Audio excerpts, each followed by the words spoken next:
Hola, soy la arquitecta Rita Comando, soy especialista en planificación del recurso físico en salud y ante la pregunta de cómo está impactando el COVID-19 en la planificación y organización de los efectores de salud, el primer tema que surge es realmente que habría que pensar, luego que pase esta terrible pandemia, en cómo reorganizar o unificar el sistema de salud. Esto excede el tema del recurso físico, pero sí sería muy importante hablar y debatir sobre cómo debe ser nuestro sistema de salud. En la actualidad es un sistema fragmentado y segmentado en 3 subsectores: público, privado y de obra social, y eso hace que ante la pregunta que hoy todos se hacen, si la cantidad de camas alcanzan y cómo funcionan estas camas, en realidad hay mucha dispersión, mucha diferenciación en cuanto a la calidad de esas camas, en cuanto a la operatividad de esas camas, y realmente esto se debe a esta segmentación y fragmentación, por lo cual el primer punto que debería plantearse a nivel de Estado sería rever la organización de este sistema. Varias veces ya se ha hablado en la política argentina de unificar el sistema de salud, como lo han hecho los brasileros, o funcionan en otros lugares. Bueno, este va a ser un pendiente para cuando termine la pandemia. Básicamente, si uno tuviera que decir, bueno, cuáles serían los puntos a repensar desde el recurso físico, podríamos mencionar 5 a grandes rasgos.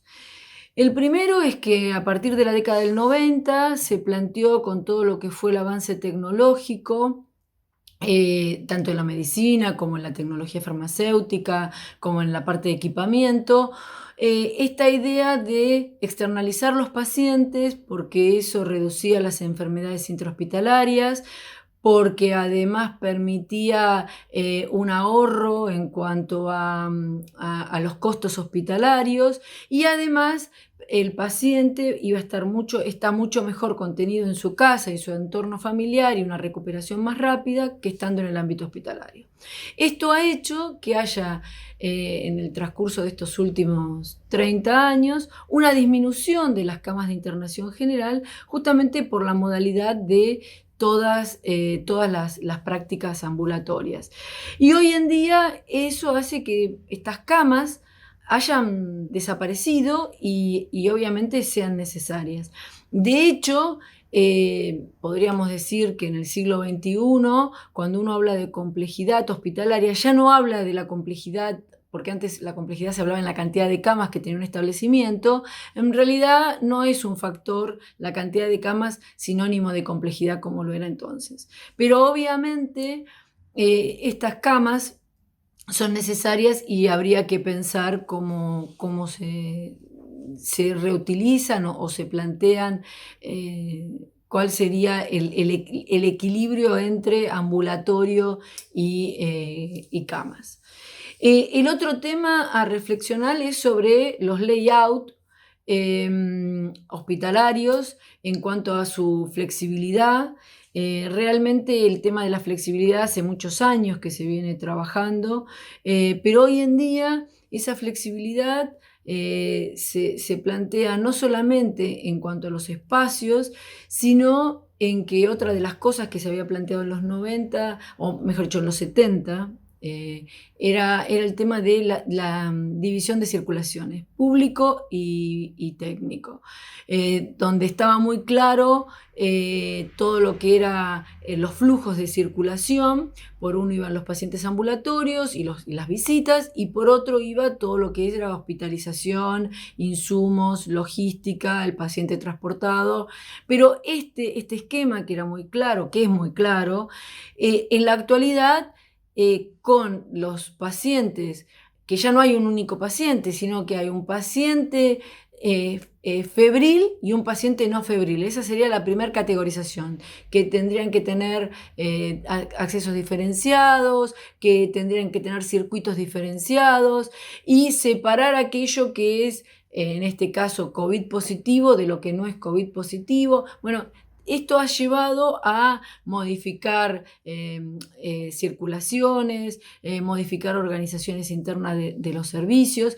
Se ha puesto el eje, digamos, es el triage, que permite esta separación. O sea, triage viene del francés selección, y es el lugar que se utiliza en las guardias para separar los pacientes entre urgentes y entre la urgencia y la emergencia. En la actualidad esto se hace para separar los pacientes entre febriles y no febriles, y bueno, y ver cómo de ahí se derivan los circuitos. Esto realmente es un tema que hay que plantearlo, porque ya algo pasó tibio, digo tibio en un sentido que no se notó, no tuvo tanto impacto cuando fue la gripe NH-N1. En ese momento realmente también, pero como era menos el volumen que se esperaba, menos el grado de virulencia que tenía esta patología, hizo que realmente rápidamente se adecuara. Además fue muy poco tiempo y se manejó de otra manera, pero se separaron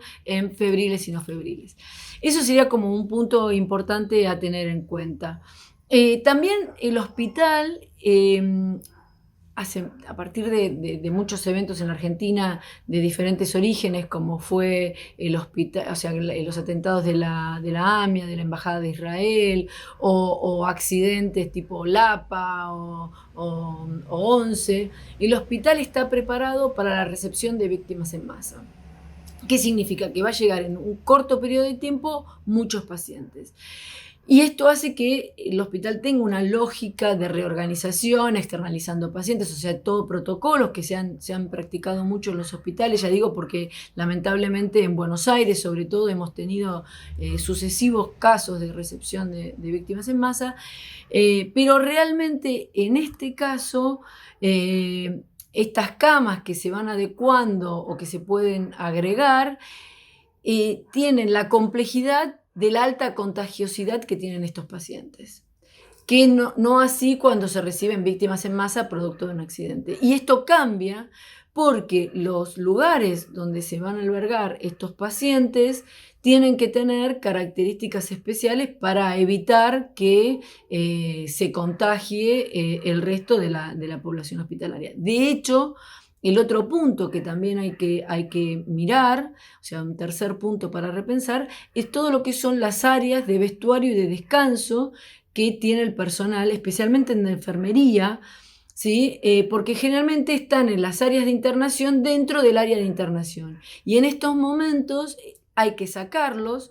¿Por qué? Porque para entrar a esas áreas necesitan vestirse como si fuera como una transferencia, como la que se usaba hace un par de años, cuando comenzaron las terapias intensivas, o la transferencia que se utiliza en quirófano, donde se cambian, se colocan, bueno, lo que lo vemos en la televisión, las máscaras. Entonces, bueno, eso también hace que haya que pensar o repensar, especialmente las áreas de confort, dónde deberían estar ubicadas, y bueno, y este tema de la esclusa anterior a entrar a las áreas de internación. El otro punto que también sería importante plantear sería el de que cuando en los 90 se habló de la humanización y esta cosa de que se sintiera tratado como un ser humano y contenido el paciente, se habló de mesones abiertos, de un fluido vínculo entre el personal y el paciente. Hoy en día esto lleva a la necesidad de protecciones mediante vidrios o mediante acrílicos, o bueno, hay mil variedades de elementos que se están utilizando, pero lo importante también sería replantear estas áreas de recepción, que realmente en su momento se plantearon como áreas abiertas, y hoy lleva a que el personal no puede estar en contacto directo con el paciente, sobre todo en las etapas de recepción, o sea, las áreas de admisión y egresos, o sea, las áreas administrativas, que son las que generalmente están recibiendo a este paciente, porque queda expuesto este personal a probables contagios. Entonces eso también va a haber que mirarlo, que repensarlo. El otro punto que también está reviéndose es el tema de las morgues, porque hoy en día se ha incluido lo que son, digamos, los camiones como los vemos en Nueva York, donde hay para almacenamiento de muertos. Gracias a Dios todavía no se están usando en Buenos Aires, en Gran Buenos Aires, o sea, en Argentina todavía no se están utilizando. Pero el tema de cuando hay víctimas en masa, cómo colapsan las morgues, eso es una cosa que se vio en Cromañón, realmente eso fue un problema que hubo, y que bueno, que en ese momento como fue algo puntual, algo muy lamentable, eso llevó a que se revieran las morgues y se mejoraran las morgues, pero no en este concepto de qué pasa cuando tenemos estas víctimas en masa. Eso también sería un área para analizar. Y sobre todo lo que implica el manejo del óbito dentro del el circuito hospitalario. Básicamente esas serían como las cosas más importantes o los puntos que estamos viendo, o sea, todo lo que tiene que ver con las circulaciones, la selección de por dónde va cada uno de estos pacientes. Lamentablemente yo creo que lo que está pasando hoy en día, que se está dejando un poco desguarnecido al paciente que no tiene que no es febril, y creo que eso es una factura que nos va a pasar el sistema más adelante, pero bueno, es lo que sucede. Y básicamente cuando uno piensa en cómo trabaja en salud, cómo trabaja el arquitecto, lo tenemos que pensar en un trabajo interdisciplinario entre médicos, arquitectos y el personal de salud en general. ¿Por qué digo esto? Porque no podemos pensar que el arquitecto solo en su tablero va a poder manejar tantas variables. Al contrario, se enriquece trabajando con los médicos, con los infectólogos, con los enfermeros. Ellos son los dueños de los procesos, los dueños de las necesidades, ¿sí? Y es importante hablar con ellos para garantizar darle la respuesta adecuada o la respuesta que ellos están solicitando. Esto es algo que sí tenemos que trabajar.